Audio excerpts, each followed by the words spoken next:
श्रोता प्रेमियों, मैं राम सागर शास्त्री आप लोगों के समक्ष एक प्रसंग रखने जा रहा हूं।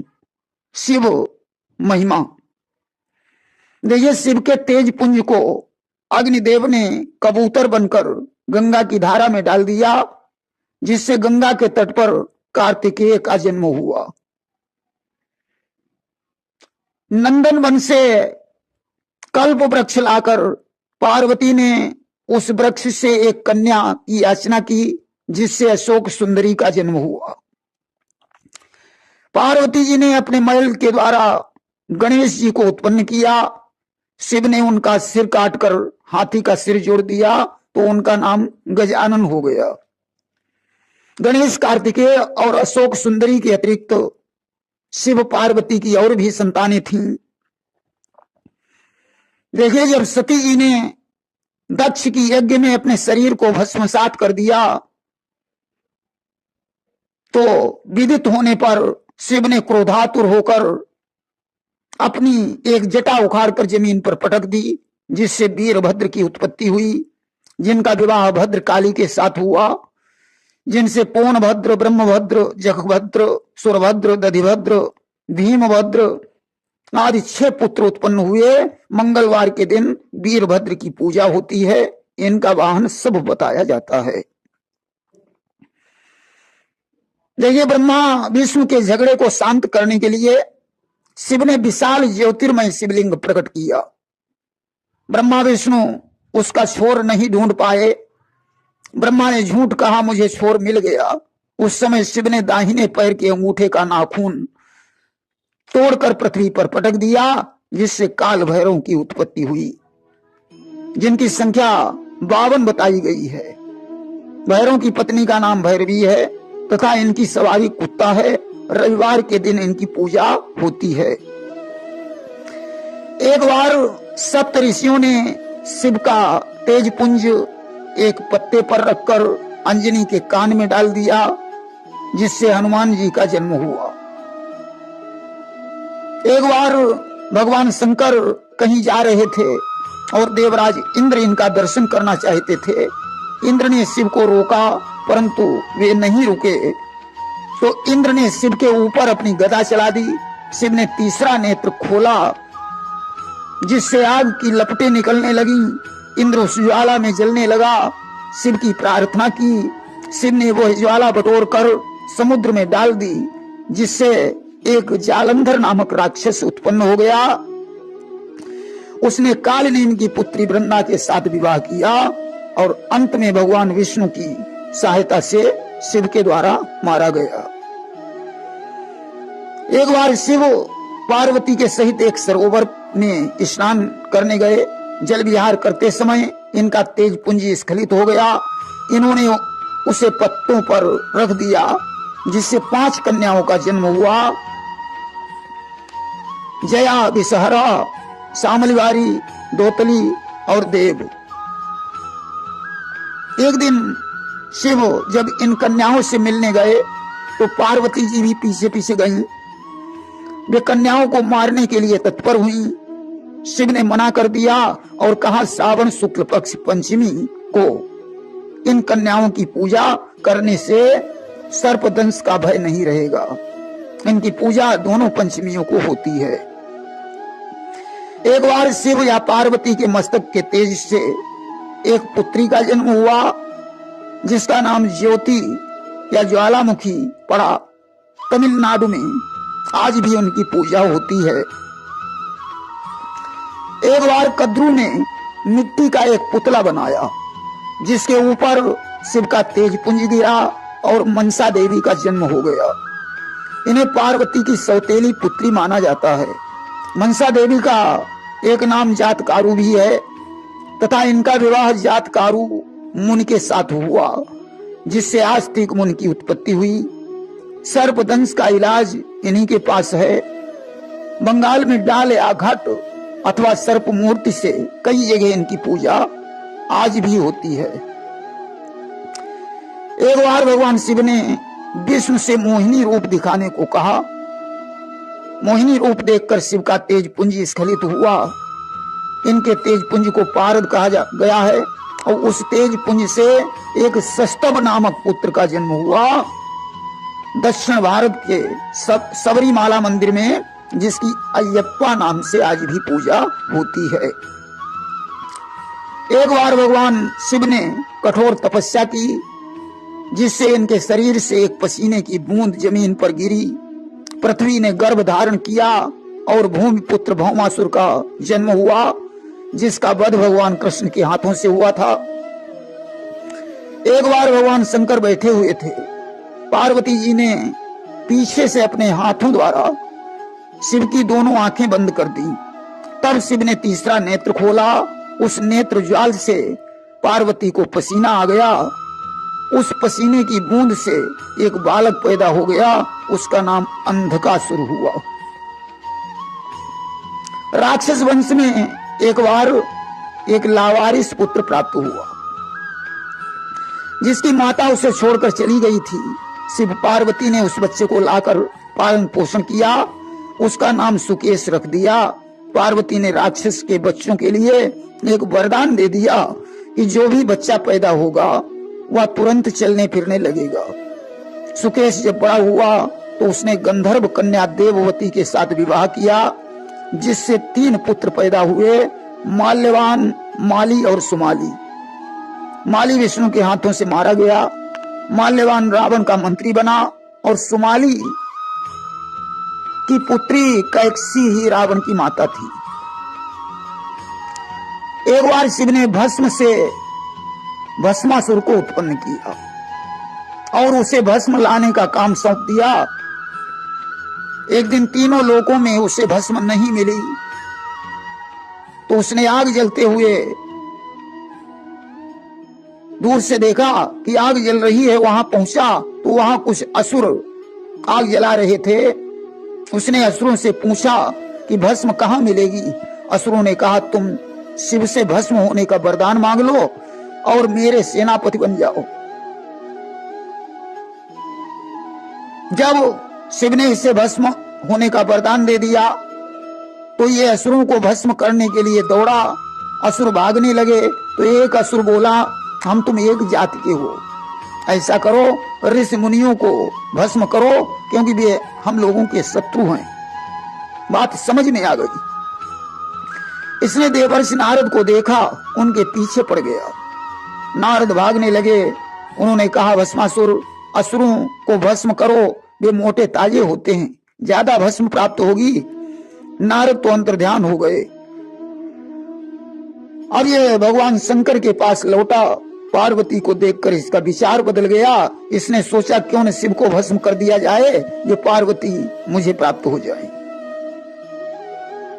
आज ये भगवान शंकर पर हाथ रखने के लिए उनके पीछे लग लिया। भगवान शंकर भागने लगे। भागते भागते परेशान हो गए। अंततोगत्वा उन्होंने भगवान विष्णु का ध्यान किया और कहा, विष्णु मेरी रक्षा करो।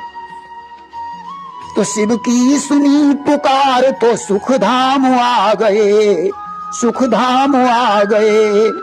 गौरा का रूप धर के वो भगवान आ गए, भगवान आ गए। आज शिव की पुकार पर भगवान विष्णु ने गौरा का रूप बनाया और प्रकट हो गए। कहा, ठहरो असुराज, मैं तुम्हारे ही साथ विवाह करना चाहती हूँ। ऐसा करो, अपने सर पर हाथ रखकर भस्म भस्म करके मुझे नृत्य दिखाओ, मैं विवाह कर लूंगी। आज इसने वैसा ही किया। एक हाथ सर पर रखा और दूसरा कमर पर नाचने लगा। कहा गया, कामा पुराणाम न भयम न लज्जा, कामी को भय और लज्जा नहीं होता। ज्यों ही इसने भस्म कहा, हुआ क्या कि ज्यों ही कहा है भस्म, त्यों ही भस्म हो गया, भस्म हो गया। भस्माकवा किया यहीं से खत्म हो गया, खत्म हो गया। ज्यों ही भस्म कहा त्यों ही भस्म हो गया। शिव ने विष्णु से कहा, प्रभु ये तो बताओ कि कैसे जलाया, यह बताना पड़ेगा और वही रूप धर कर दिखाना पड़ेगा, क्योंकि अभी हमने जी भर के देखा नहीं है, अभी हमने जी भर के देखा नहीं है।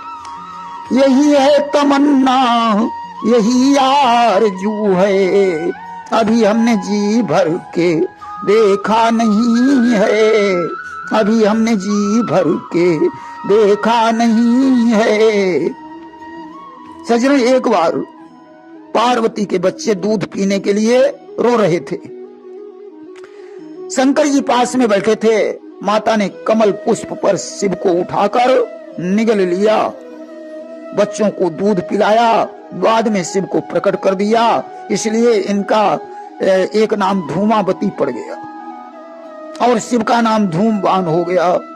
दतिया में एक मंदिर है जहां वैधव्य रूप में इनकी पूजा होती है। केवल पुरुष ही दर्शन करने के लिए जाते हैं।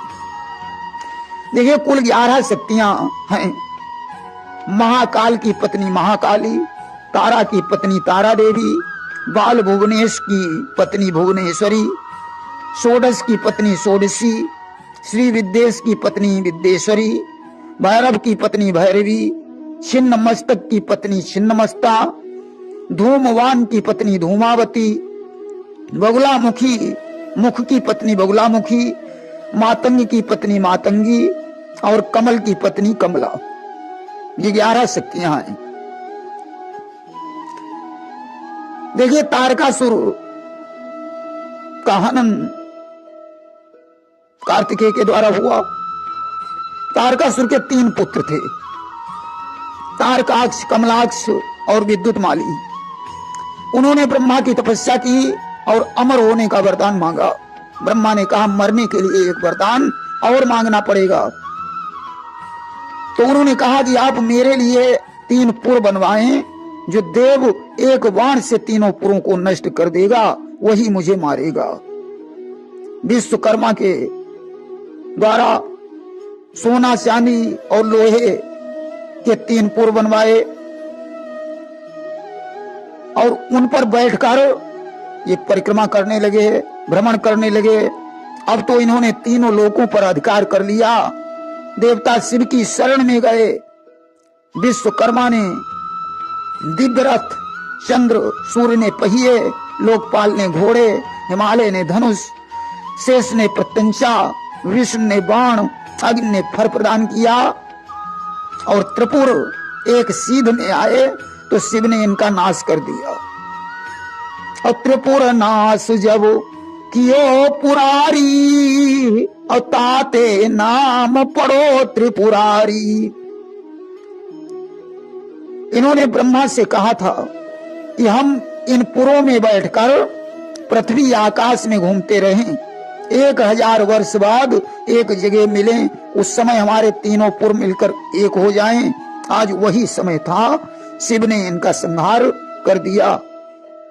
त्रिपुर संहार करके भगवान शंकर का नाम त्रिपुरासुर। त्रिपुर संहार करने के बाद भगवान शंकर का एक नाम त्रिपुरारी पड़ गया। देखिए, महिषासुर का पुत्र गजासुर था, जिसने इच्छा मृत्यु का वरदान मांग रखा था। देवताओं को सताया। शिव युद्ध करने गए, त्रिशूल में छेद कर सूर्य की तरफ लगाए रहे कई हजार वर्षों तक, परंतु नहीं मरा। उसने कहा, मैं एक शर्त पर मरूंगा, यदि तुम मेरी शर्म अपने विवाह में पहन लो तो मैं मर सकता हूं। आज शिव ने उसकी शर्त स्वीकार कर ली। गजासुर शिव के हाथों से मारा गया। देखिए, भस्मासुर के वंश में एक दैत्य हुआ था, गयासुर। उसे तपस्या में यह वरदान मिला था कि जो तुझे देखेगा या स्पर्श करेगा वह यमलोक न जाकर विष्णु लोक जाएगा। अब तो यमलोक खाली हो गया। यम त्रिदेवों के पास में गए। ब्रह्मा ने गयासुर से कहा कि तुम परम पवित्र हो, देवता तुम्हारी पीठ पर यज्ञ करना चाहते हैं। उसने कहा, ठीक है। सभी देवता बड़ा सा शिला उसकी पीठ पर रखकर यज्ञ करने लगे। विष्णु ने वरदान दिया, यह स्थल आज से गया के नाम से प्रसिद्ध होगा। यहाँ पिंडदान और श्राद्ध करने से आत्माएं नहीं भटकेंगी। उनका उद्धार हो जाएगा। देखिए, एक बार देवर्षि नारद ने कामदेव को जीत लिया। उन्होंने विष्णु से जिस काम को उन्होंने विष्णु से कहा कि जिस काम को शिव नहीं कर पाए वह मैंने करके दिखाया।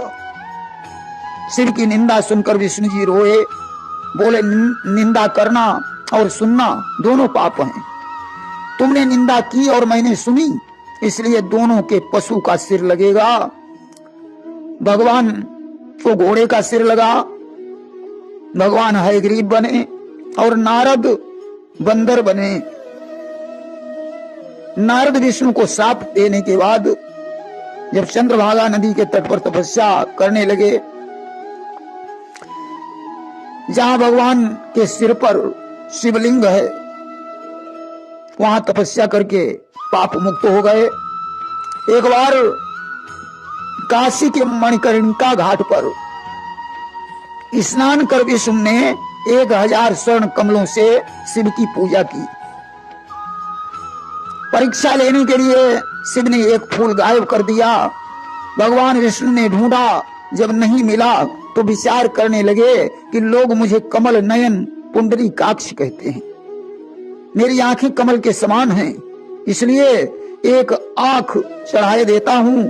आंख चढ़ाने को विष्णु ज्यों ही तत्पर हुए त्यों ही शिव प्रकट हो गए। बोले आज से कार्तिक शुक्ल चतुर्दशी वैकुंठ चतुर्दशी के नाम से प्रसिद्ध होगी। इसमें पूजा करने वाले को मेरा सानिध्य प्राप्त होगा। शिव ने विष्णु को चक्र प्रदान किया और कहा, इससे राक्षसों का संहार करो, कोई अस्त्र इसके आगे काम नहीं कर पाएगा। चक्र प्रदान करके शिव अंतर्ध्यान हो गए। प्रेम से बोलिए शंकर भगवान की जय।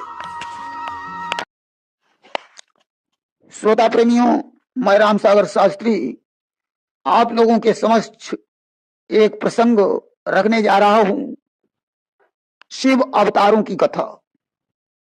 देखिए, शिव के 19 अवतार बताए गए हैं। इनका पहला अवतार मृग सर्वा अवतार बताया गया है। जिस समय प्रहलाद की रक्षा के लिए नृसिंह रूप धारण कर भगवान ने हिरण्याकश्यप को मारा। हिरण्याकश्यप को मारने के बाद जब नृसिंह का क्रोध शांत नहीं हुआ तो भगवान शिव ने उनका क्रोध शांत करने के लिए आधा मृग और आधा सर्व पक्षी का शरीर धारण किया, जिसमें 8 पैर थे तथा सिंह से भी अधिक शक्ति थी। इन्होंने नृसिंह को लपेट लिया और आकाश में उड़ गए। देखिए, शिव का दूसरा अवतार पिपलाद के रूप में महर्षि दधीच की पत्नी गभस्तिनी से हुआ। वृत्तासुर को मारने के लिए देवताओं ने दधीच से हड्डियों का दान मांगा, जिनसे गांडीव, अजगव और वज्र 2.5 अस्त्रों का निर्माण विश्वकर्मा के द्वारा हुआ। जिन अस्त्रों से वृत्तासुर का संहार हुआ था। दधीच के बाद पिपलाद का जन्म हुआ, जो बड़े तेजस्वी थे। ऋषि दधीच के पुत्र का पिपलाद था नाम, परम तेजसी वीरवर क्रोधवंत गुणधाम। पिपलाद जब कुछ बड़े हुए तो उन्होंने देवताओं से जाकर पूछा कि हे देवताओं, मुझे इतना बताओ क्या कि जन्म के समय ही पिता मेरे क्यों मुझे अकेला छोड़ गए? आखिर इसका कारण क्या था जो जग से नाता तोड़ गए? मेरे पिताजी मेरे जन्म से पहले ही संसार छोड़कर क्यों चले गए? इसका क्या कारण है? देवता बोले कि ये सब सन की दृष्टि के कारण हुआ। देवों ने कहा, दृष्टि सन की कुछ भी करने में सक्षम है। सन न्याय दंड के स्वामी हैं, सच है उनको सब कुछ दम है। शनि न्याय दंड के स्वामी हैं, वे सब कुछ करने में समर्थ हैं। ऐसा सुनकर पिपलाद को क्रोध आ गया, कमंडल से जल लिया और शनि को श्राप देने के लिए तत्पर हो गए। सुन कर गाथा आ गया क्रोध जल लिया कमंडल से तत्क्षण, देने को श्राप तैयार हुए, आ गए शरण में शनि फौरन। कहा मैं शनिदेव को श्राप देकर नष्ट कर डालूंगा। आज शनिदेव कंपित हो गए, पिपलाद की शरण में आए और बोले मेरे अपराध को क्षमा करो। बोले अपराध क्षमा करना आदेश आपका है सिर पर, जो नाम तुम्हारा ले लेगा पीड़ान उसे दूंगा पल भर। मैं आपकी हर आज्ञा का पालन करूंगा। जो व्यक्ति आपका आश्रय पकड़ेगा मैं उसे कभी पीड़ा नहीं दूंगा। आज पिपलाद ने शनिदेव को क्षमा कर दिया। इसीलिए शनि का दीपक पीपल के नीचे शनिवार को जलाने से शनि की पीड़ा नहीं प्राप्त होती है। अब पिपलाद कुछ और बड़े हुए तो इन्होंने अपनी माता गवस्तनी से भी वही प्रश्न किया कि हे मां, मुझे यह बताओ कि हमारे पिता कहाँ हैं। माता ने उनकी मृत्यु की सारी घटना बताई। कहा यह सब देवताओं की चाल थी। सुनकर पिपलाद को देवताओं पर क्रोध आ गया कि तब पिपलाद मातु से जाना, और पिता मरण सुनियति दुख माना। पिपलाद के हृदय में क्रोध भर गया। उसने कहा मां, मुझे आदेश दो, मैं तपस्या करने जा रहा हूं। और गवस्तिनी को शीश नवाई, कानन कीन कठिन तप जाई। माता को प्रणाम करके जंगल में जाकर शिव की कठोर तपस्या करने लगे। और शंभु प्रकट हुई दर्शन दीना, वर मांगन हितयाय सुकीना। भगवान शंकर ने उन्हें प्रत्यक्ष दर्शन दिए और कहा वत्स वरदान मांगो। पिपलाद ने कहा प्रभु, अपना तीसरा नेत्र खोलकर देवताओं को भस्म कर दो कि रुद्र रूप धरी हमरे काजा, और भस्म करऊ सब देव समाजा। शिव ने ज्यों ही तीसरा नेत्र खोला आग की लपटें निकलने लगी और तीसर नेत्र उघारन लागे, और ज्वाल निरखी दधीच सुत भागे। आज उस ज्वाला में पिपलाद जलने लगे। अब तो भागकर शिव के चरणों पर गिर गए। कहा प्रभु रक्षा करो, अन्यथा देवताओं के बजाय मैं ही भस्म हो जाऊंगा। शिव ने कहा वत्स, देवता तुम्हारे शरीर में निवास करते हैं और देवता हर मनुष्य के शरीर में निवास करते हैं। आंखों में सूर्य और चंद्र का निवास है, नासिका में अश्विनी कुमार का निवास है, जिह्वा में वरुण देव का निवास है, हाथों में इंद्र का निवास है, मुख में अग्नि का निवास है, और कानों में 10 दिग्पालों का निवास है। पैरों में उपेंद्र, गुदा में निर्यत का निवास है, लिंग में ब्रह्मा का निवास है, नाभि में विष्णु का निवास है, हृदय में उमा का निवास है, कंठ में सरस्वती का निवास है। और भगवान शंकर ने कहा कि आज्ञा चक्र में मेरा निवास है। इसलिए वत्स, यदि मैं तीसरा नेत्र खोलूंगा तो तुम ही जलकर भस्म हो जाओगे। और तीसर नेत्र उघारूं जब ही, और तुम्हारी देह भस्म हो तब ही। अतः हमारी बात मानो, तुम जंगल में जाकर तपस्या करो कि ताते मानू कहा हमारा, और करहु जाई तप विपिन मझारा। तुम्हारे पिता ने अस्थियों का दान करके यश प्राप्त किया, तुम आत्म कल्याण के लिए तपस्या करो। आज पिपलाद भगवान शिव की सम्मति से जंगल में जाकर तपस्या करने लगे। शिव का तीसरा अवतार नंदी के रूप में हुआ। शिलाद ऋषि जो कि ब्रह्मचारी थे, उन्होंने शिव की तपस्या की और मृत्युहीन पुत्र का वरदान मांगा। एक दिन हल जोतते समय खेत की मेड़ पर इन्हें एक बालक मिला। शिलाद उसे अपने घर ले आए, पालन पोषण किया और उसका नाम नंदी रख दिया। एक बार मित्रावरुण ने नंदी को बताया कि तुम अल्पायु हो, अतः शिव की तपस्या करो। नंदी ने शिव की तपस्या की। शिव ने इन्हें मृत्यु रहित कर दिया और अपना गण बना लिया। मरुत की पुत्री सुयसा के साथ इनका विवाह हो गया। देखिए, पुराणों में नंदी के विषय में एक कथा और भी मिलती है कि एक बार की बात है कि कामधेनु सुरधेनु ललामा अवताकर पुत्र मनोरथ नामा। कामधेनु के पुत्र का नाम मनोरथ था। एक दिन की बात है, कामधेनु अपने पुत्र को दूध पिला रही थी। एक दिन सुतहि पियायहु क्षीरा और एक छाछ पहुंची शिव तीरा। दूध पिलाते समय एक छाछ शिव के मुंह में चली गई। कामधेनु शिव के क्रोध को समझ कर भयभीत हो गई और क्रोध समझी मनमा भय कीना और ताते निगली शंभु को लीना। इसलिए उसने भगवान शंकर को ही निगल लिया। 7 दिन बीत गए।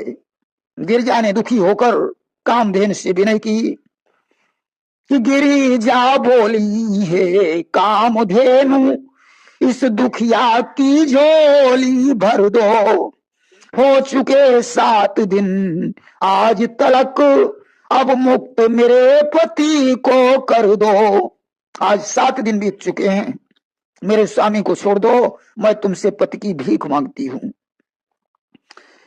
कामधेनु ने शिव को मुक्त किया और कहा, प्रभु मुझे एक वरदान चाहिए। शिव ने कहा, मांगो। कामधेनु बोली कि नंदी बनई मनोरथ लाला और नंदी सुर शिव देव कृपाला। मेरा पुत्र नंदी बने और आप नंदीश्वर बन जाएं। शिव ने एवं मस्तु कह दिया। शिव ने बैल को ही अपना वाहन क्यों बनाया? देखिए, बैल भोला भाला और छल कपट रहित होता है, इसलिए शिव ने बैल को अपना वाहन बनाया। नंदी ने ही काम शास्त्र की रचना की। देखिए, शिव का चौथा अवतार भैरव के रूप में हुआ।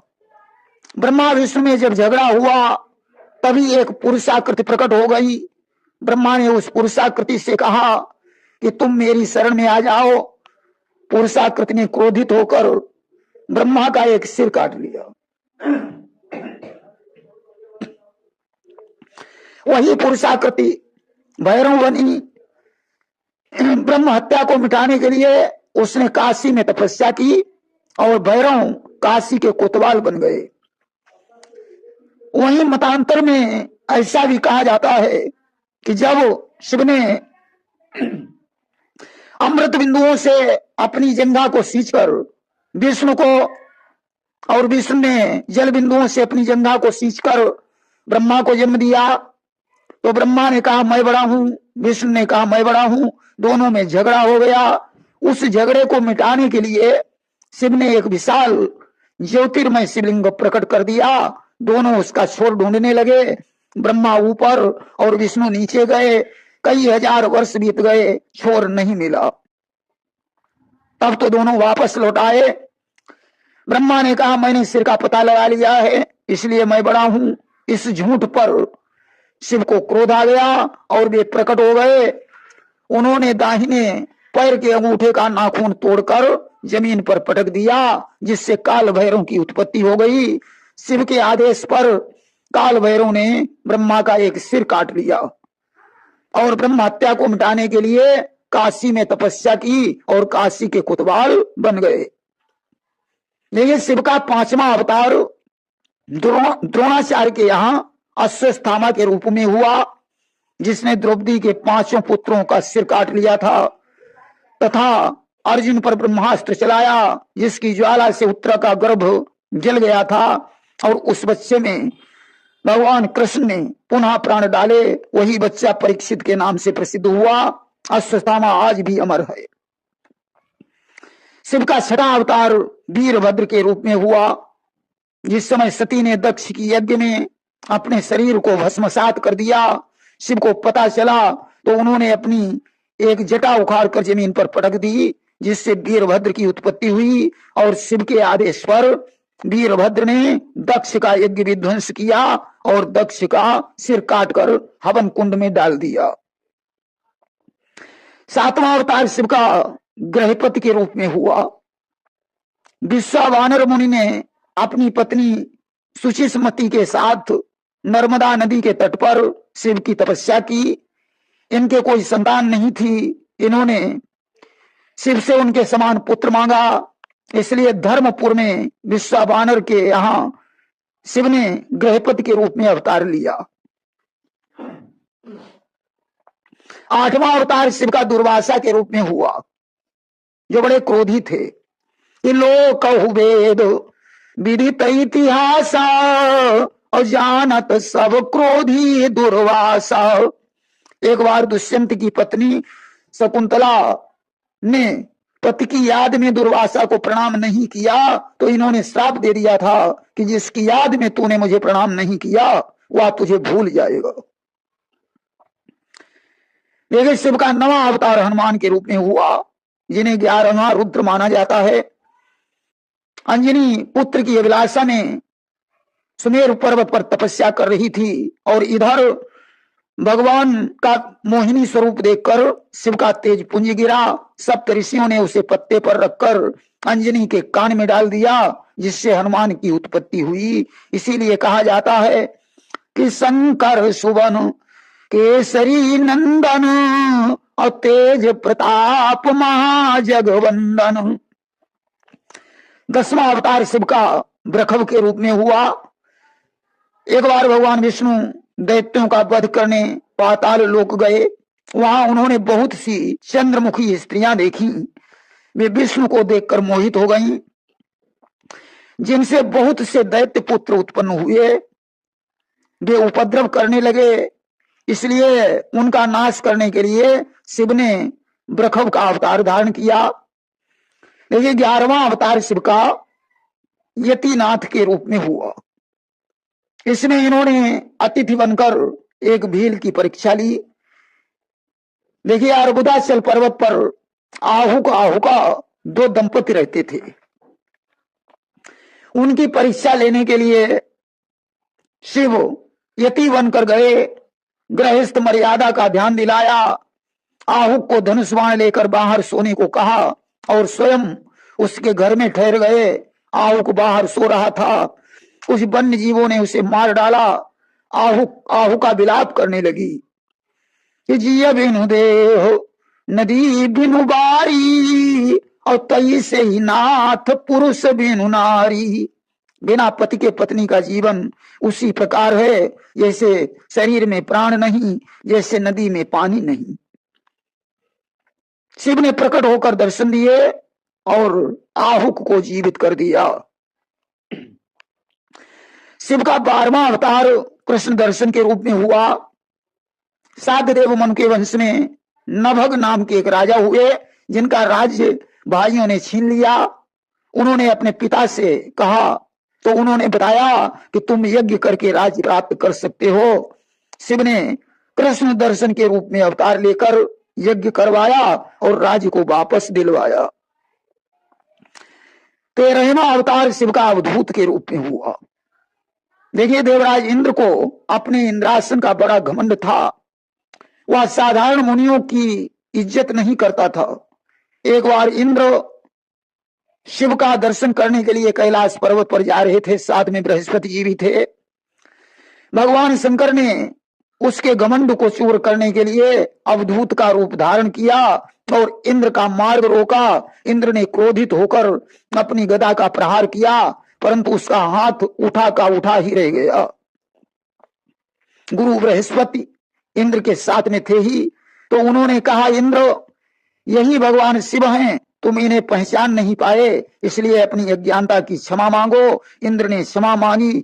शिव ने उन्हें साक्षात दर्शन दिए। इसीलिए कहा जाता है कि ज्ञानी अज्ञानी भले बुरे आना जाना है हर जन का, क्या पता कौन से पर्दे में हो जाए दर्श नारायण का। लोग कहते पता नहीं किस वेश में मिल जाए भगवान। भगवान का कोई वेश नहीं होता है। शिव का 14वां अवतार भिक्षु वर्ग के रूप में हुआ। विदर्भ देश के राजा सत्यरथ को एक बार शत्रुओं ने मार डाला। उसकी पत्नी उस समय गर्भवती थी। वह अपने प्राणों को बचाने के लिए कहीं जाकर छुप गई। यथा समय उसने एक पुत्र को जन्म दिया। एक दिन जब वह पानी पीने नदी पर गई तो उसे घड़ियाल ने खा लिया। भगवान शंकर की प्रेरणा से कोई भिखारिन वहां पहुंची। शिव ने भिक्षुक बनकर उस भिखारिन को दर्शन दिए और अपना परिचय बताया कि मैं भगवान शिव हूं, तुम इस बच्चे को ले जाकर इसका पालन पोषण करो, आगे चलकर ये राजा बनेगा। भिखारिन को विश्वास नहीं हुआ तो शिव ने उसे साक्षात दर्शन दिए। भिखारिन ने उस बच्चे को लाकर पालन पोषण किया। आगे चलकर उसने शत्रुओं को परास्त कर अपना खोया हुआ राज्य प्राप्त कर लिया। देखिए, शिव का 15वां अवतार किरात के रूप में हुआ। जब पांडवों का वनवास हो गया तो अर्जुन शिव की पूजा किए बिना भोजन नहीं करते थे। भीम ने आस्था देखकर एक नारियल जमीन में गड़ा दिया और अर्जुन से कहा कि यह शिवलिंग है। अर्जुन रोज शिवलिंग की पूजा करने लगे। एक दिन भीम ने अर्जुन से रहस्य बताया तो अर्जुन को विश्वास नहीं हुआ। उन्होंने कहा, मैं सत्य मान लूंगा यदि तुम इसे उखाड़ कर दिखाओ। भीम ने नारियल उखाड़ने की कोशिश की परंतु वो हिला तक नहीं। नारियल अर्जुन की भक्ति से शिवलिंग ही बन गया। सज्जनों, एक दिन अर्जुन को मारने के लिए सूकर का रूप धारण कर मुंड नामक राक्षस आया। शिव ने किरात बनकर उसका पीछा किया। अर्जुन ने किरात से कहा, बाण मत चलाना, परंतु किरात ने बाण मारकर उसका हनन कर दिया। अब तो दोनों के बीच विवाद हो गया और युद्ध होने लगा। अर्जुन ने शिवलिंग में माला डाली परंतु वो किरात के गले में जा पड़ी। तब तो अर्जुन ने शिव को पहचान लिया, चरणों पर गिरकर क्षमा मांगी। शिव ने साक्षात दर्शन देकर अर्जुन को पाशुपत अस्त्र प्रदान किया और अंतर्ध्यान हो गए। देखिए, शिव का 16वां अवतार सुनर्तक के रूप में हुआ। हाथ में डमरू लेकर सुनर्तक बनकर हिमालय के यहां नृत्य किया। हिमालय ने प्रसन्न होकर कहा, तुम्हें क्या चाहिए? बताया, अपनी पुत्री पार्वती का विवाह मेरे साथ कर दो। हिमालय इस बात पर क्रोधित हो गया। उसने कहा, अरे, एक राजा की पुत्री का हाथ मांगते हुए तुझे डर नहीं लगा? शिव ने हिमालय को साक्षात दर्शन दिए। हिमालय ने क्षमा मांगी और शिव कैलाश पर्वत पर वापस लौट आए। शिव का 17वां अवतार ब्रह्मचारी के रूप में हुआ, जिसमें इन्होंने पार्वती के प्रेम की परीक्षा ली और कहा, देवी ऐसा करो, तुम अपना विवाह शिव के बजाय किसी और देवता से कर लो। उस समय पार्वती ने कहा, मुनिवर कि कोटि जन्म लऊं रगरी हमारी, अब वरम शंभु नत राहूं कुंवारी। मैंने प्रतिज्ञा कर रखी है कि शिव का ही वर्ण करूंगी, अन्यथा कुंवारी ही रहकर अपना जीवन काट डालूंगी। शिव प्रसन्न हुए, पार्वती को साक्षात दर्शन देकर अंतर्ध्यान हो गए। शिव का 18वां अवतार अर्धनारीश्वर के रूप में हुआ। ब्रह्मा को जब सृष्टि रचने का अधिकार मिला तो उन्होंने तमामों किन्नरों को जन्म दिया, क्योंकि इन्हें मैथुनी सृष्टि का ज्ञान नहीं था। उस समय शिव ने ब्रह्मा को अर्धनारीश्वर रूप दिखाया और इसके बाद दोनों रूपों को अलग अलग कर दिया और संकेत किया कि मैथुनी सृष्टि का सृजन करो। इस प्रकार सृष्टि का विस्तार हुआ। शिव का 19वां अवतार सुरेश्वर के रूप में हुआ। व्याघ्रपाद के पुत्र का नाम उपमन्यु था। इसका पालन पोषण मामा के घर में हुआ। मां ने इसे शिव की शरण में जाने की सलाह दी या शिव मंत्र का जाप करने लगा। श्रोता प्रेमियों, मैं राम सागर शास्त्री आप लोगों के समक्ष रखने जा रहा हूं एक प्रसंग, शिव के ज्योतिर्लिंगों की कथा। देखिए, कुल 12 ज्योतिर्लिंग बताए गए हैं जहां शिव ने साक्षात दर्शन दिए। पहला ज्योतिर्लिंग है सोमनाथ ज्योतिर्लिंग, जो सौराष्ट्र में पड़ता है। दक्ष प्रजापति ने अपनी 27 पुत्रियों का विवाह चंद्रमा के साथ कर दिया। इन्हें नक्षत्रों के नाम से जाना जाता है। चंद्रमा रोहिणी से विशेष प्रेम करता था, इस बात पर असंतुष्ट होकर 26 पत्नियों ने अपने पिता के घर में जाकर दक्ष से शिकायत की। दक्ष ने क्रोधित होकर चंद्रमा को श्राप दे दिया कि तुम्हारा प्रकाश खो जाए, तुम कांतिहीन हो जाओ। देवताओं ने चंद्रमा को क्षमा करने का अनुरोध किया। दक्ष ने कहा, शिव की तपस्या करने से श्राप मुक्त हो जाओगे। चंद्रमा ने यहां तपस्या की, शिव ने साक्षात दर्शन दिए, चंद्रमा को श्राप मुक्त कर दिया। दूसरा ज्योतिर्लिंग है मल्लिकार्जुन ज्योतिर्लिंग, जो आंध्र प्रदेश में पड़ता है। गणेश और कार्तिकेय के विवाह में पहले किसका विवाह करें, जब शिव और पार्वती निर्णय नहीं कर पाए तो उन्होंने देवताओं से पूछा कि क्या करना चाहिए। देवताओं ने कहा, दोनों में से भूमंडल की परिक्रमा करवाओ। परिक्रमा लगाकर जो पहले आ जाए उसका विवाह पहले कर दो। गणेश जी ने माता पिता की परिक्रमा कर ली और कहा, पृथ्वी का चक्कर लग गया, इसलिए इनका विवाह विश्वरूप की पुत्री रिद्धि और सिद्धि के साथ कर दिया गया। निराश कार्तिकेय शैलावर्त पर जाकर तपस्या करने लगे, जहां शिव अमावस्या को और पार्वती पूर्णिमा के दिन अपने पुत्र से मिली और मल्लिकार्जुन की स्थापना हो गई। देखिए, तीसरा ज्योतिर्लिंग है महाकालेश्वर ज्योतिर्लिंग। उज्जैन में रुद्र सागर झील के पास चंद्रसेन नाम का राजा रहता था, जो शिव का भक्त था।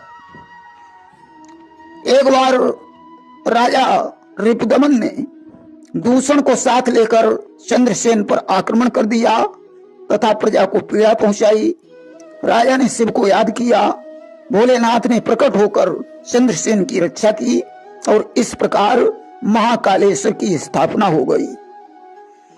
चौथा ज्योतिर्लिंग है ओंकारेश्वर ज्योतिर्लिंग।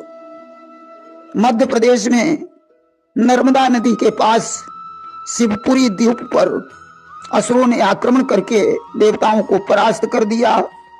देवताओं की पुकार पर शिव ने प्रकट होकर दैत्यों का संहार कर देवताओं की रक्षा की और इस प्रकार ओंकारेश्वर की स्थापना हो गई। पांचवा ज्योतिर्लिंग है वैद्यनाथ ज्योतिर्लिंग, जो झारखंड में पड़ता है। रावण ने हिमालय पर तपस्या कर शिव को सिर भेंट किए।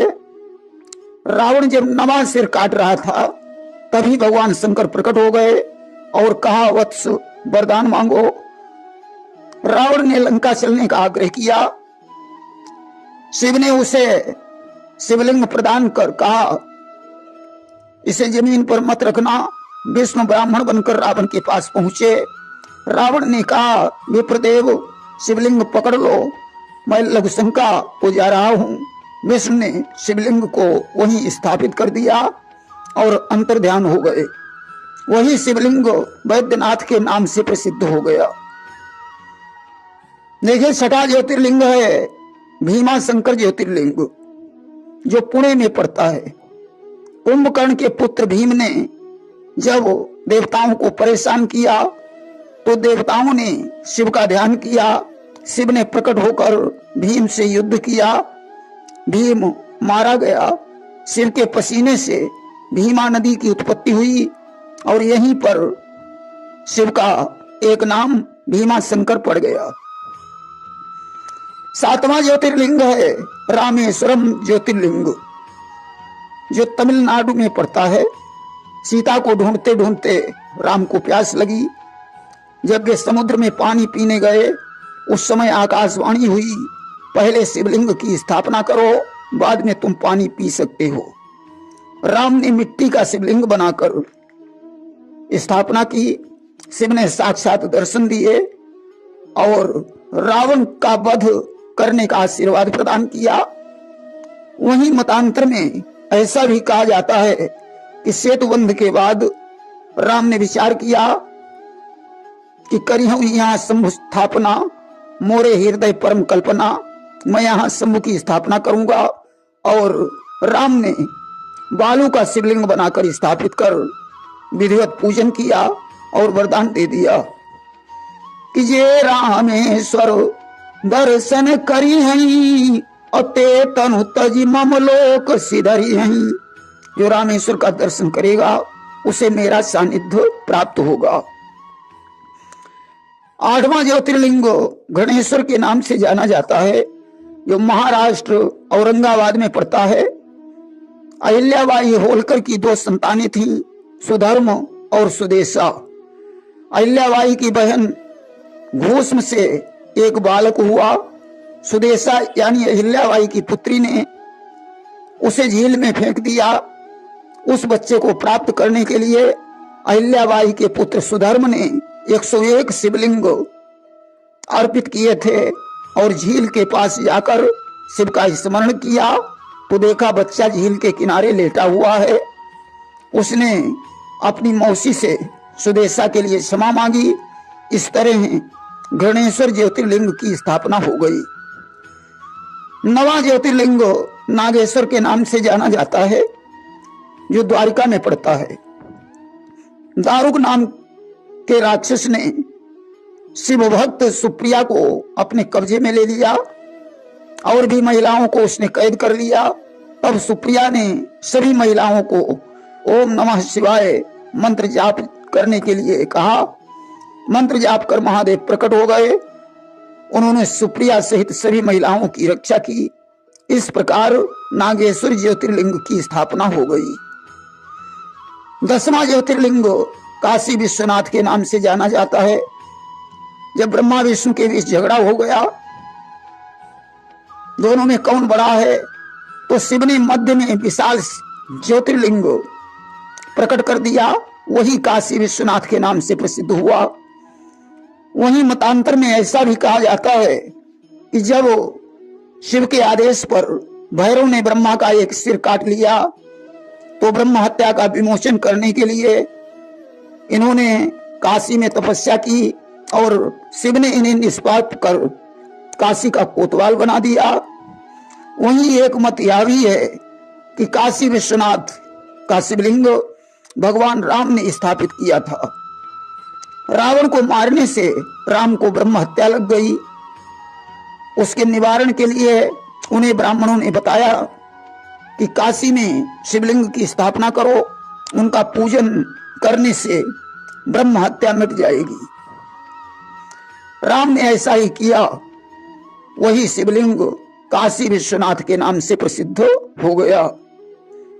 11वां ज्योतिर्लिंग त्रयंबकेश्वर के नाम से जाना जाता है, जो नासिक में गोदावरी नदी के पास है। एक बार अकाल पड़ने पर कुछ ऋषि मुनि अपनी पत्नियों के साथ गौतम के आश्रम पर ठहर गए। उनकी वापस जाने की इच्छा हुई, परंतु वे कुछ कह न सके। अतः उन्होंने एक मायावी गाय को गौतम के अन्नागार में घुसा दिया। हल्की सी छड़ी छूने से वह गाय मर गई और गौतम को गौ हत्यारा बताकर ऋषि मुनि वहां से चले गए। गौतम ने शिव की तपस्या की। शिव ने गंगा से कहा कि वे गौतम के इलाके से निकले हैं। वहीं गौतम ने शिवलिंग की स्थापना की। शिव ने साक्षात दर्शन दिए। गौतम तो वैसे भी निष्पाप थे, अतः वही शिवलिंग त्रयंबकेश्वर के नाम से प्रसिद्ध हो गया।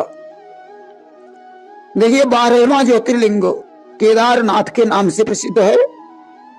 ब्रह्मा जी के दो पुत्र थे, नर और नारायण।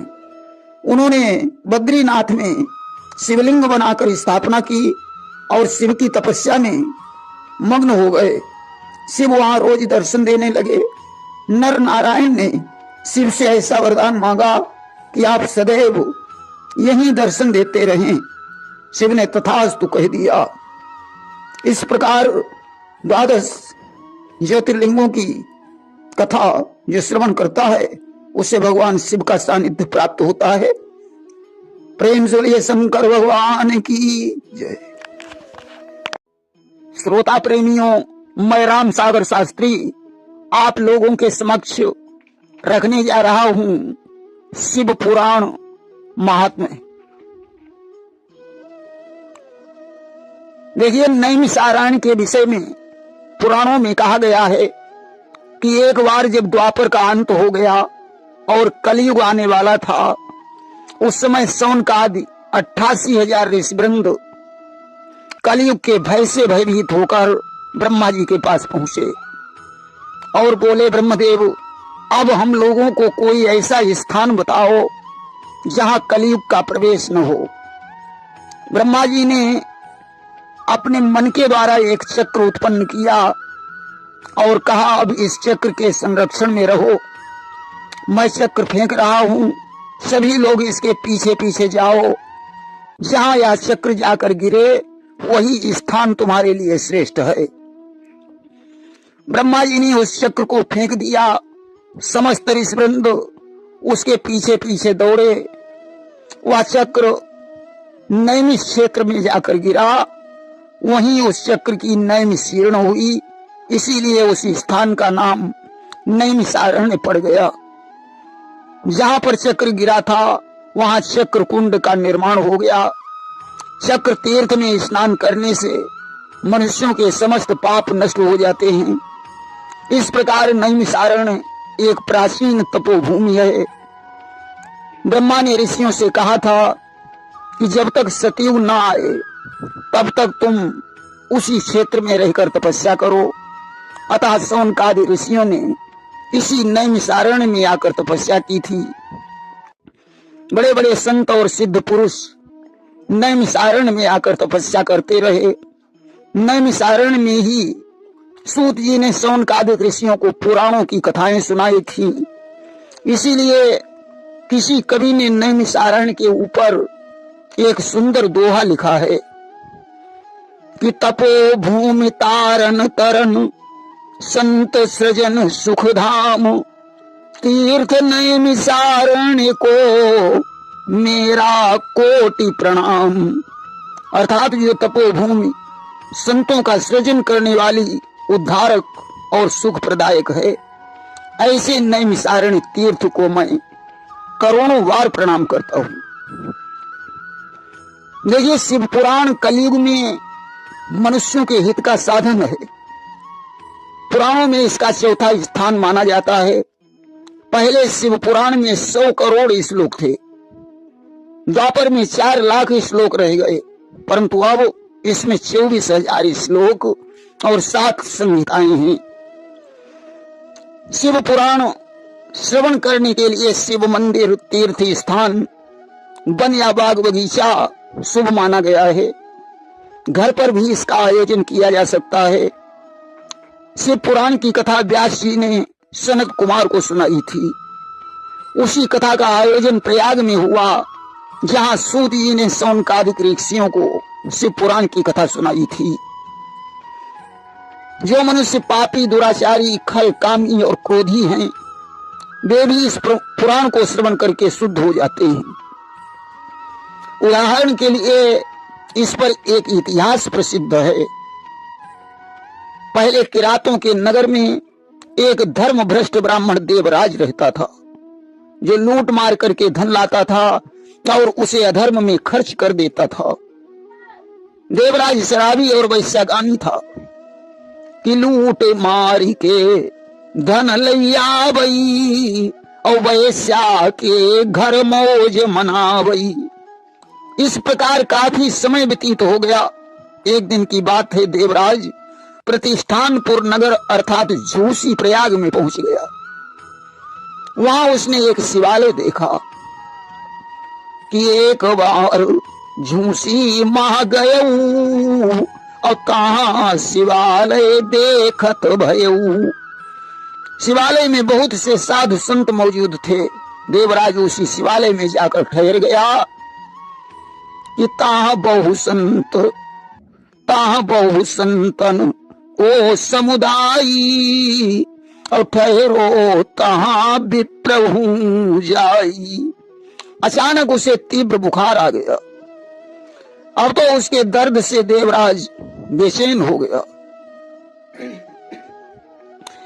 कि ज्वर पीड़ा ने ताहि सतावा और बैठत उठत चैन नहीं पावा।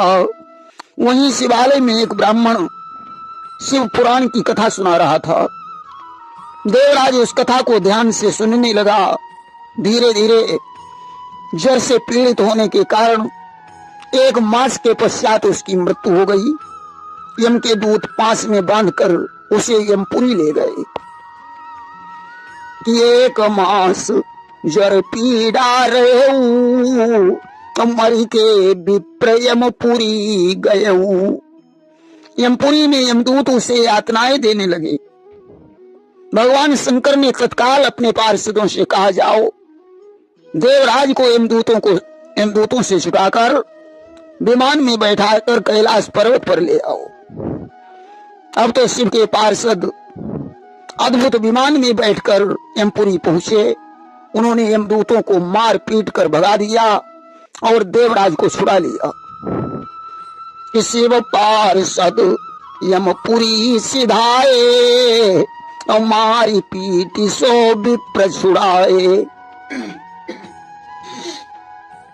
उन्होंने देवराज को विमान पर बैठाया और कैलाश पर्वत पर ले जाने की तैयारी कर दी। अब तो यमपुरी में कोलाहल मच गया। देवराज जैसा पापी कैलाश पर्वत पर ले जाया जा रहा है। आज कोलाहल को सुनकर यमराज अपने कक्ष से बाहर आए कि यमपुर भयो कोलाहल भाई, और सुनी यमराज गए तां आई। यमराज ने जैसे ही शिव के पार्षदों को देखा, उनकी पूजा करने लगे। ज्ञान की दृष्टि से उन्होंने सारे वृत्तांत को समझ लिया कि देवराज महान पापी है, परंतु इसने शिव पुराण की कथा सुनी है, अतः यह कैलाश जाने का अधिकारी है। उन्होंने हाथ जोड़कर निवेदन किया कि आप देवराज को ले जा सकते हैं।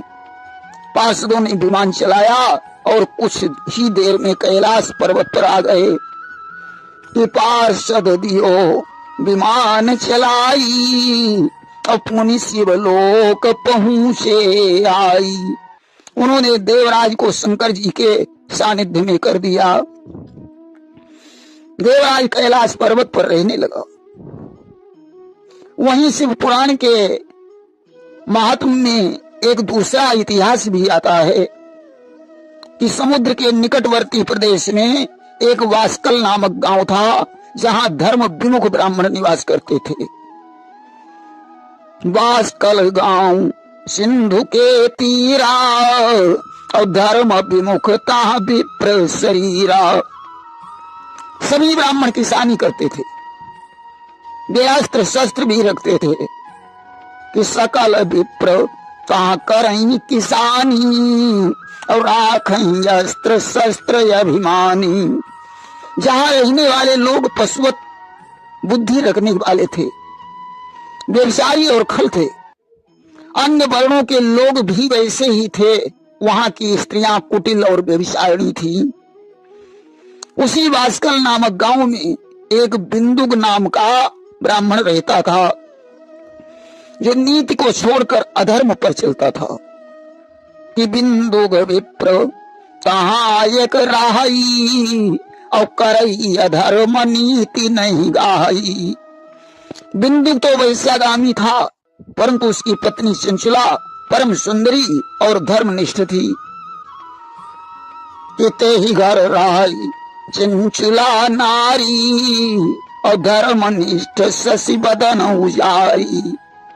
बिंदु अपनी पत्नी को छोड़कर वैश्या के चक्कर में पड़ा रहता था। चंचला कुमार्ग पर पैर रखने को पाप समझती थी। बहुत दिनों तक तो चंचला ने अपने धर्म को बचाए रखा, परंतु काम से पीड़ित होकर चंचला ने भी किसी पुरुष से अपना संबंध जोड़ लिया कि वैश्यागामी पति जब भयऊ, और नारी कुपंथ माही पग दयऊ। एक दिन बिंदुक ने उसे पराये पुरुष के साथ देख लिया। उसने पत्नी को मारा पीटा। चंचला ने कहा, स्वामी इसमें हमारी कोई गलती नहीं है, मुझे तो मजबूर होकर ऐसा करना पड़ा। बिंदुक ने कहा, तो ऐसा कर, उस पुरुष से तुम पैसा लेकर मुझे देती रहे, मैं तेरे कार्य में कोई बाधा नहीं पहुंचाऊंगा।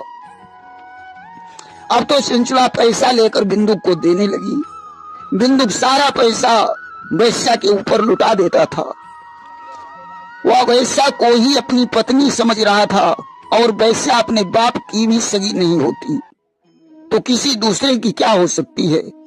उसे तो सिर्फ दौलत से प्यार होता है। धीरे धीरे एक दिन वो भी आया कि बिंदुक की मृत्यु हो गई। यम के दूत उसे पास में बांधकर यमपुरी ले आए, जहां नाना प्रकार की यातनाएं भुगताई जाने लगी कि बिंदु गमरी जब की न पयाना, अब यमपुर माह भोगे दुख नाना। देखिए, जो पुरुष पराई स्त्री से प्रेम करता है उसे लोहे के गर्म खंभों से बिठाया जाता है, और यमदूत उससे कहते हैं कि यही तुम्हारी वो नारी है जिससे तुम प्रेम करते रहे। कि कात चीनी लेबऊ सोई नारी, और जाते करत रहे रति भारी। आज तो नाना प्रकार की यातनाएं भोगने के पश्चात जो पाप शेष रह गए उन्हें भोगने के लिए बिंदुक विंध्याचल पर्वत पर पिशाच बनकर रहने लगा। कि पुनि का सुपाप छूटी जब गए, अब विंध्याचल पिशाच सो भयऊ। इधर चंचला को पति के मरने का कष्ट हुआ। वह बहुत समय तक अपने पुत्रों के साथ रहती रही। एक दिन उसने बंधु बांधवों के साथ तीर्थ यात्रा करने का विचार किया। अस्तुआ गोकर्ण तीर्थ में पहुंची कि नारी चंचुला बंधु समेता, गई गोकर्ण तीर्थ हेता।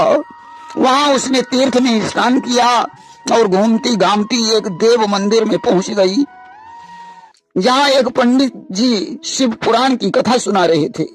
चंचुला वहां बैठकर कथा सुनने लगी।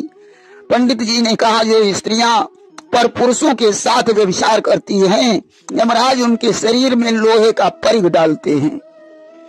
इता विप्र शिव कथा सुनाई, और पाप कर्म दीनों प्रगटाई।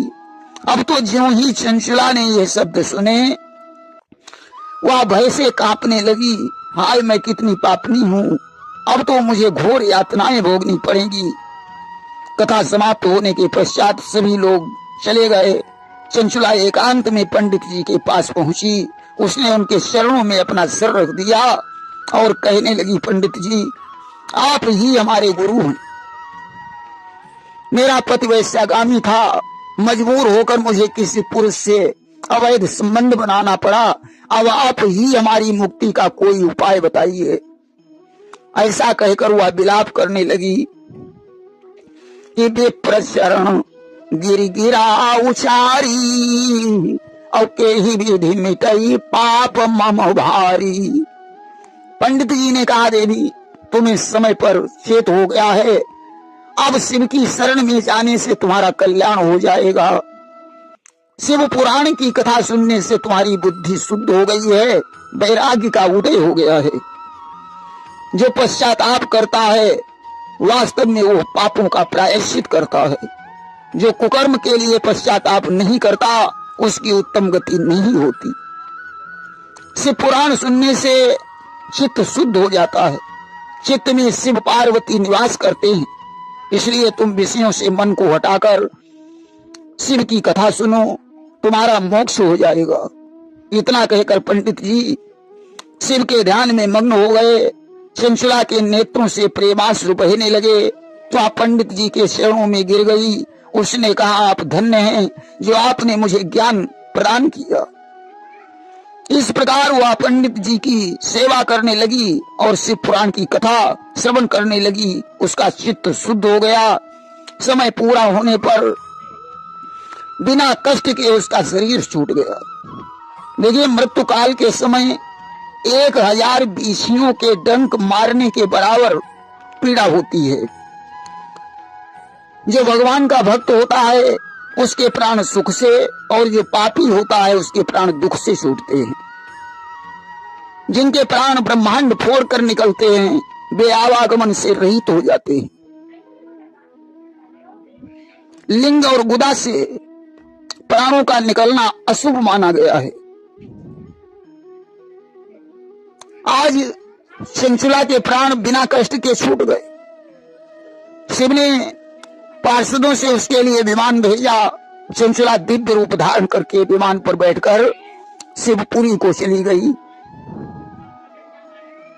कि अंत काल छुटी गयो शरीरा, अमरी के गई शंभु के तीरा। वहां उसने पंचमुखी और 3 नेत्रों वाले शिव के दर्शन किए। चंचला ने शिव को प्रणाम किया। शिव ने उसे अपने पास बुलाया और मीठे वचनों से संतुष्ट किया। पार्वती जी ने उसकी भक्ति देखकर उसे अपनी सखी बना लिया कि निरखी नारी की भक्ति दृढ़ाई और गिरिजा लीनो सखी बनाई। एक दिन चंचला ने हाथ जोड़कर पार्वती जी की स्तुति की। गिरिजा ने प्रसन्न होकर उससे वरदान मांगने को कहा कि हुई प्रसन्न गिरिसुता बखाना और देवी मांगू हम ते वरदाना। चंचला ने हाथ जोड़कर कहा कि मेरे पति बिंदुग इस समय कहाँ और किस हालत में हैं, मुझे इतना बताने की कृपा करें। मैं पति से संयुक्त होना चाहती हूँ कि मम पति को संयुक्त कर दीजिए और इतना कहा देवी अब कीजिए। मेरे पति वैश्यागामी थे, उनकी मृत्यु हो चुकी है। पार्वती ने कहा सखी तुम्हारा पति कई वर्षों तक नर्क में रहा और शेष पाप का फल विंध्याचल पर्वत पर पिशाच बनकर भोग रहा है। वह सिर्फ वायु का आहार करता है, उसे पिशाच योनि में बहुत कष्ट हो रहा है। अब तो ऐसे शब्द सुनकर चंचला दुखी हो गई। उसने प्रणाम करके कहा देवी आप महान हैं, हमारे पति का उद्धार कर दीजिए। गिरिजा ने कहा कि हे सखी तुम्हारा पति अगर शिव पुराण की कथा श्रवण करे तो उसकी उत्तम गति हो सकती है। चंचला ने कहा देवी मेरे पति को शिव पुराण सुनाने की व्यवस्था कीजिए। आज गिरिजा ने शिव की उत्तम कीर्ति का गान करने वाले देवर्षि नारद के परम मित्र गंधर्वराज तुम्बरु को बुलवाया और उन्हें सारी कहानी बताई कि गिरिजा तब तुम्बरु ही बुलाई और सकल कथा दीन ही समझाई और कहा तुम मेरी सखी के साथ विमान पर बैठकर विंध्याचल पर्वत पर जाओ। मेरी सखी का पति वहां पिशाच बना हुआ मिलेगा, तुम उसके आगे शिव पुराण की कथा का प्रवचन करना और हमारे कहे बिंद गिरिजा बहु अप्रेत ही शिव की कथा सुनाबू। शिव पुराण की कथा सुनकर वो प्रेत योनि से मुक्त हो जाएगा। तब विमान में बैठा कर यहाँ मेरे पास ले आना कि मुक्त शरीर विमान चढ़ाई और लाबऊ हमारे पास लेवाई। आज चंचला के सहित तुम्बरु विंध्याचल पर्वत पर पहुंचे।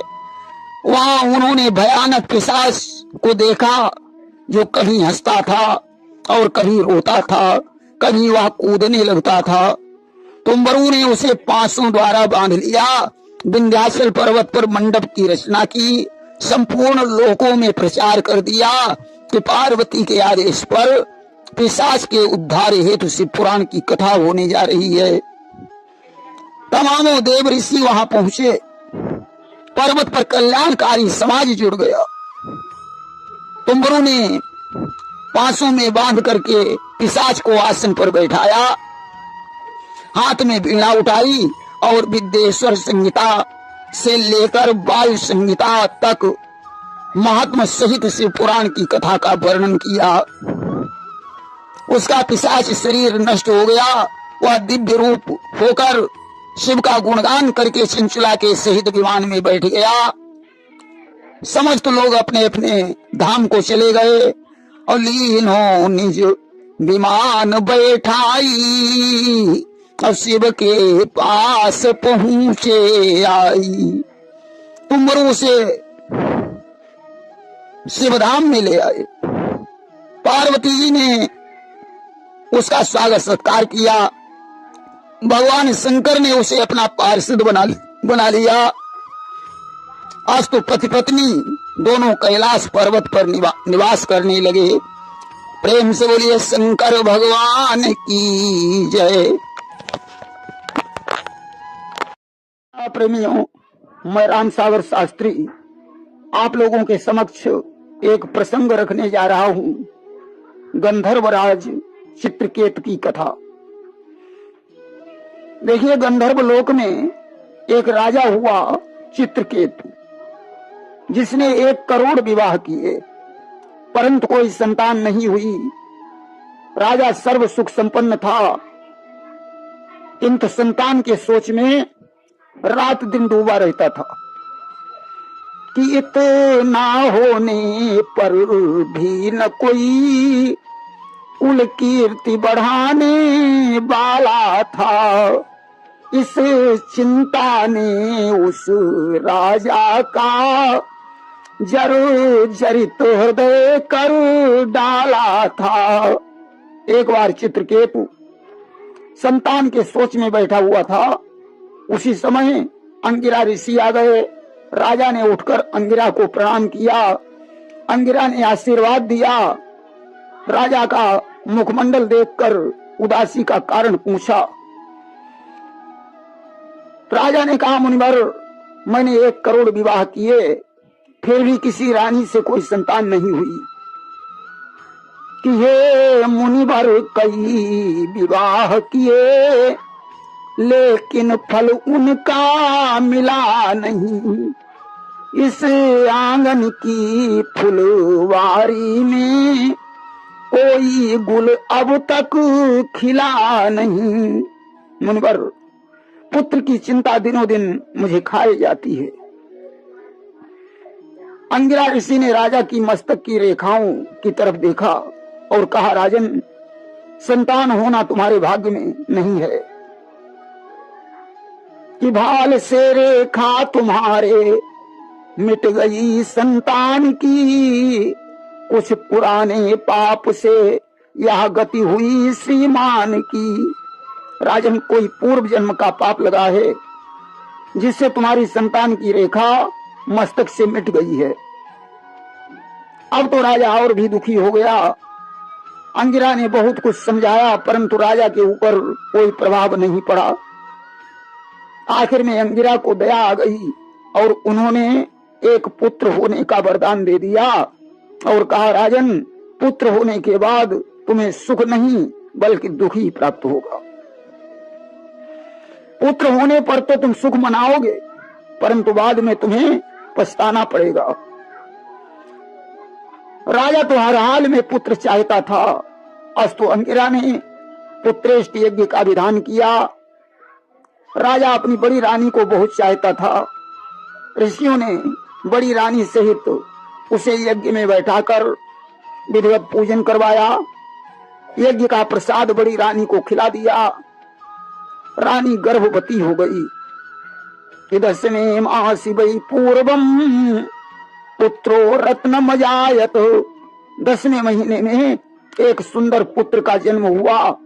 अब तो राजा बड़ा प्रसन्न हुआ। पुत्र के मुंह में पड़कर चित्रकेतु बड़ी रानी के महलों में ही बना रहता था। अब तो अन्य रानियां जलने लगी। सत्य ही कहा जाता है, इस सौतिया डाह बहुत बुरा होता है। कि उस खेत में पैदावार न हो, जिसमें कि काश हो जाता है। जिस घर में सौत रहे वो घर सब तरह नाश हो जाता है। आज अन्य रानियों ने मिलकर उस बच्चे को जहर दे दिया। बच्चा मर गया। अब तो राजा विलाप करने लगा, रोते रोते मूर्छित हो गया। उसी समय देवर्षि नारद के सहित अंगिरा ऋषि वहां पहुंच गए। अंगिरा ने कहा, राजन, पुत्र का शोक छोड़कर भगवान का भजन करो। इस पुत्र ने तुम्हारे यहाँ जन्म लेकर अपना पूर्व जन्म का बदला चुकाया है। राजा ने कहा, मुनिवर, मेरे पुत्र को एक बार जीवित करके दिखा दो। नारद ने कहा, ठीक है, मैं तुम्हारे पुत्र को जीवित कर रहा हूं। आज कमंडल से जल लेकर मंत्र को पढ़कर जैसे ही नारद ने छिड़का, बच्चा जीवित हो गया। चित्रकेतु उस बच्चे से बोला, आओ पुत्र, मेरी गोद में बैठ जाओ। बच्चे ने कहा, अरे दुष्ट, तुम मुझसे पुत्र कह रहा है? तू तो मेरा पुराना दुश्मन है। पूर्व जन्म में मैं एक राजा था और तू भी राजा था। हमारे तेरे बीच में युद्ध हुआ, मेरी सारी सेना तूने मार डाली। मैं अपनी जान बचाकर खांडव वन में छुप गया, परंतु वहां भी पहुंचकर तूने तलवार से मेरा शीश काट लिया। इसलिए मैंने पुत्र बनकर तुझे दुख पहुंचाया है। हमारा तेरा हिसाब किताब बराबर हो गया। और ये रानियां पिछले जन्म में 1 करोड़ चींटियां थीं। एक दिन मैंने दातून करते समय इनकी बिल में पानी डाल दिया, जिससे चींटियां मर गईं। वही 1 करोड़ चींटियां तुम्हारी रानी बनी और इन्होंने अपने पूर्व जन्म का बदला लेने के लिए मुझे जहर देकर मार डाला। आज सारा वृत्तांत सुनकर राजा का होश ठिकाने आ गया। राजा ने नारद से एक मंत्र ले लिया और मोह का परित्याग कर घरबार छोड़कर यमुना के किनारे जाकर मंत्र जाप करने लगा। राजा को शेषनाग ने प्रत्यक्ष दर्शन दिए और चित्रकेतु को विद्याधरों का स्वामी बना दिया। अब तो स्त्रियों के सहित विमान पर बैठकर सैर करने लगा। इससे बड़ा घमंड आ गया कि को असनर जन्मा जग माही, अप्रभुता पाई काहि मद नाही। सत्य कहा गया है, प्रभुता पाकर इसे घमंड नहीं आ जाता। और जब घमंड सीमा से अधिक बढ़ जाता है तो भगवान उस घमंड का भक्षण कर लेते हैं। आज तो एक दिन की बात है, चित्रकेतु अपनी स्त्रियों के सहित विमान पर बैठा हुआ भगवान शंकर के पास कैलाश पर्वत पर पहुंचा। इसने देखा माता पार्वती को भगवान शंकर अपनी जंघा पर बैठाए हुए हैं, ज्ञान का उपदेश दे रहे हैं।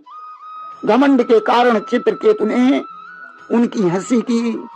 माता पार्वती से नहीं रहा गया और तमकी उमाते ही दीनो श्रापा, राक्षस हो आपने ही पापा। पार्वती ने क्रोधित होकर चित्रकेतु को श्राप दे दिया, या तू राक्षस हो जा। अब तो चित्रकेतु क्षमा मांगने लगा कि ते ही का वचन अमोघ तुम्हारा, और कस हुई है उद्धार हमारा। उसने कहा, माँ आपका वचन अमोघ है, मेरा उद्धार कैसे होगा? बताया तुम बड़े बलवान राक्षस बनोगे, देवता तुमसे जीत नहीं पाएंगे। उस समय किसी तपस्वी की हड्डियों के अस्त्र से तुम्हारी मृत्यु हो जाएगी और तुम सांसारिक आवागमन से मुक्त हो जाओगे। सजनों, वही चित्रकेतु गंधर्व दूसरे जन्म में वृत्तासुर बना, जिसे मारने के लिए इंद्र ने दधीच से हड्डियों का दान मांगा, जिससे 2.5 अस्त्रों का निर्माण हुआ। गांडीव, अजगव और वज्र, इन अस्त्रों को विश्वकर्मा ने बनाया था। इस तरीके से उन अस्त्रों के द्वारा वृत्तासुर का संहार हुआ। प्रेम से बोलिए वृंदावन बिहारी लाल की जय।